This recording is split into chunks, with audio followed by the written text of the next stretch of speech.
est-il compréhensible? su fekkee ne mën nga ko laaj de dama naan la je ne le comprends pas. Pourquoi? Pour une raison bien simple Safiatou.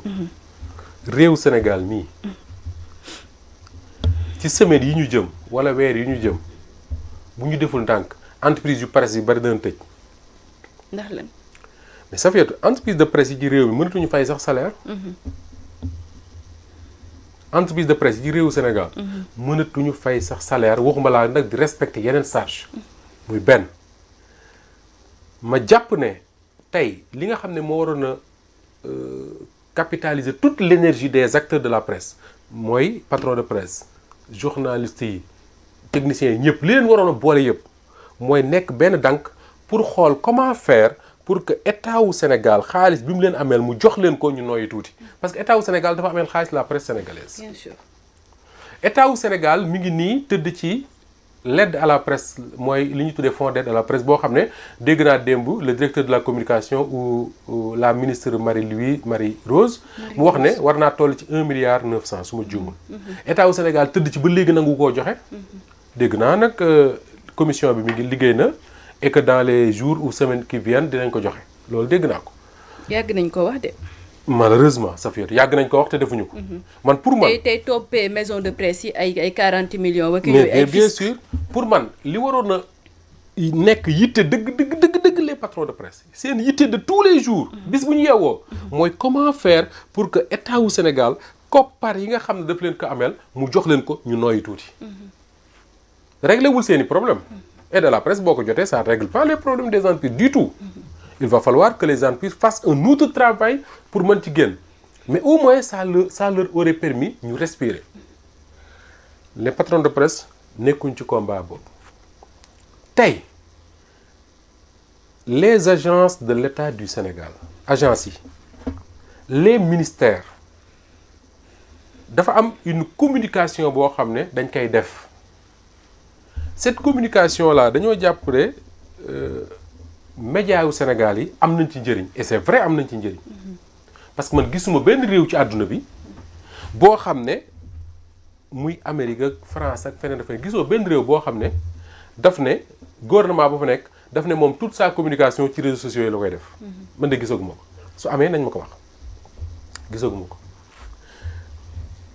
donc ce que je veux dire par là mooy le gouvernement du Sénégal dafa soxla les médias pour parler aux Sénégalais maa ngi wax sànq la mobilisation bi les Sénégalais war a def pour développer seen réew tey jii feebar am na ci réew mi ngi faat ay doomu aadama. on ne communique même pas.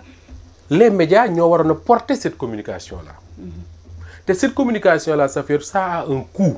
Parce que boo demee ministère de la santé dafa am une direction boo xam ne moom moo yanu cette communication là direction boobu dañ koy voter budget jox ko muy def cette communication.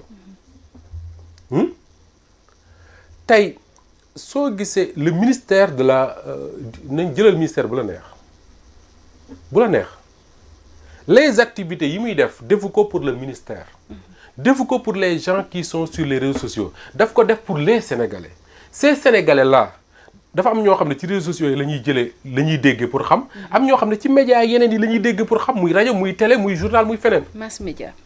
les mass médias merci.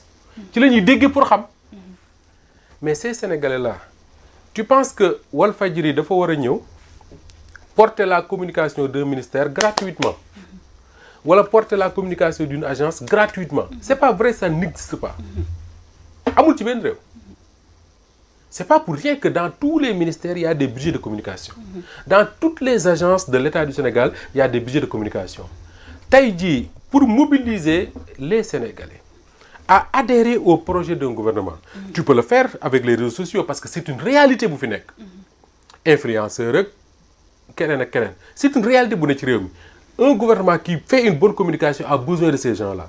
Mais un gouvernement qui veut une bonne communication, surtout dans un pays comme le Sénégal, a besoin des médias.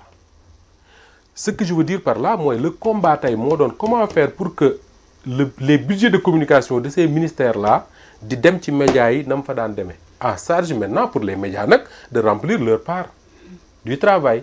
Parce que je suis d'accord avec Marie Rose quand elle dit que ni nekkuñu fi pour di xeex ak les médias c'est vrai mais les médias également dafa am un rôle boo xam ne il faut ñu accepter assumer ko. jouer ko ba mat sëkk. mooy xoolaat seen bopp entreprise yi ni muy doxee pour que xaalis mën fee dugg ci yoon. parce que Safiatou waxoon naa ko bi fi Diomaye Faye waxee ne ku état bi ameel facture na nga ko indi ma fay ko ma ne problème dina am de parce que les factures mën na am mais souvent problème bi médias yi am mooy justifier la prestation mooy tey tu signes une convention avec une agence bi ne la dinaa la fay 10 millions sur l'année parce que dama bëgg une communication sur tel ou tel et tel mais da ngay dem ba la fin de l'exercice les gens ont des problèmes pour justifier les 10 millions parce qu'il ne s'agit pas de faire des factures il s'agit de dire def nañ activité sangam couvrir nangam def nañ pub sangam def nañ annonce sangam def nañ nangam def nañ nangam def nañ nangam loolu mooy justifier li nga xam ne def nga ko mais quand tu signes des conventions selon la tête du client souvent da ngay am problème pour justifier ko donc pour en revenir au patron de presse pour terminer malgré tous ces problèmes yoo xam ne boo fa waroon a concentrer seen intérêt bépp seen attention bépp ils ne le font pas ñuy dem di lijjanti mbiru Madiambal Diagne mais pourtant Moustapha foofu ñoom tamit yàgg nañ génn yàgg nañ see yuuxu ñoom Maïmouna Ndour Faye ñoom Mamadou Ibra Kane yëpp man limuma kenn bien sûr tudduma turu kenn dama ne luñ ci wax ak luñ ci yuuxu doyul j'aime pas quand je fais des chroniques comme ça di wax naan diw ak diw ak diw le diw def ak le diw def c'est son problème man je parle de ñun ñëpp li war a concentrer suñu énergie bi yëpp encore une fois mooy li nga wax sànq mooy duñ ko wax benn yoon duñ ko wax ñaari yoon duñ ko wax ñetti yoon dafa war a doon notre combat de tous les jours parce que loolu mooy li ñuy dundal ñun pour que ñu fay bu weer wi deewee il faut que mu am koppar yuy jóge fenn di dugg ci suñu entreprise yi mais su fekkee suñu entreprise yi dañuy fonctionner benn koppar dugg fi nit ñi dañuy seetaan nga wax ba doyal rek dem mais du fay loolu fayul kenn salaire je suis désolé de le dire comme ça mais loolu moo am maintenant su fekkee ne yooyu yëpp dafay toog boole ceeg des gens yoo xam ne pendant des années état wu Sénégal mi ngi persécuter ay groupe de presse fii du temps de Macky Sall les patrons de presse xëy na daanañ ko dénoncer mais avec vraiment nangam ak nangam léegi yow nga ñëw ñu ne la Madiambal Diagne patron de presse la jiite woon na les patrons de presse su fekkoon ne tey Madiambal dañ ko convoqué wala ñu koy poursuivre dans le cadre de son travail en tant que patron de presse wala des choses qui concernent son groupe de presse dinaay comprendre que toute la presse jóg dénoncer ko mais Madiambal qui a ses activités son business Safiatou qui n'a absolument rien à voir avec le patron de presse qu'il est c'est son business boo xam ne ci wàllu foncier la benn société civile immobilière bu mu créé muy SCI absolument rien à voir avec ses activités en tant que journaliste wala en tant que patron de presse mais bu ci amee jafe-jafe man mën naa comprendre tey ñu convoqué woon ko nga dox dem taxaw pour soutenir ko keneen dox dem taxaw pour soutenir ko y a pas de problème mais que kuréel gi nga xam ne moo jiite les patrons de presse muy CDEPS bind un communiqué pour ne day solidariser wu pour ne day dénoncer poursuites yi ñuy engagé contre Madiambal man ça me pose problème et j'ai le droit de dire que ça me pose problème wala déet ça me pose problème man j'aurais compris tey bu fekkoon ne c'est des activités qui concernent le groupe Avenir Communication par exemple tey mën nañoo dem dans le cadre de cette enquête là ñu dem ba ci biir ñu ne ah l'affaire que ça commence à menacer le groupe Avenir Communication ñu ne il faut se mobiliser pour protéger pour sauver le groupe Avenir Communication pour protéger et défendre les intérêts des travailleurs yi fa nekk muy les journalistes ak les techniciens y a pas de souci mais Madiambal qui a son business qui lui apporte des milliards qu'est-ce que les patrons de presse viennent faire dans ça man parfois je me pose même des questions je me dis qui écrit les communiqués des patrons de presse. pour yow kan moo koy bind. xaw ma ko di moo tax ma koy laaj. lu tax nga laaj loolu. parce que dama naan est-ce que gars yi dañuy réunion même bu ñu ko dee def en ligne waxtaan ba juboo ne lii mooy position nañ bind communiqué wala kenn mooy bind communiqué yónnee ko ñeneen ñu valider ko wala kenn mooy bind communiqué rek balancer ko presse man c'est des questions que je me pose. parce que parfois je vois des choses dama naan mais attends dans le cadre bu fekkoon c'est dans le cadre d'une réunion mais di nga dégg au moins kenn ku ne ah man kat affaire Madiambal bii bu ma sañoon ñu tey ci ba ci kanam. parce que nous sommes des patrons de presse il est patron de presse comme nous li ko dal neexuñu on peut se solidariser mais faire un communiqué pour dénoncer ndànk mag na alors que l'affaire n'a rien à voir avec ses activités en tant que patron de presse il faut ñu def ndànk. bu doon réunion peut-être yooyu dina jib je sais pas moi je damay poser wu des questions rek quoi.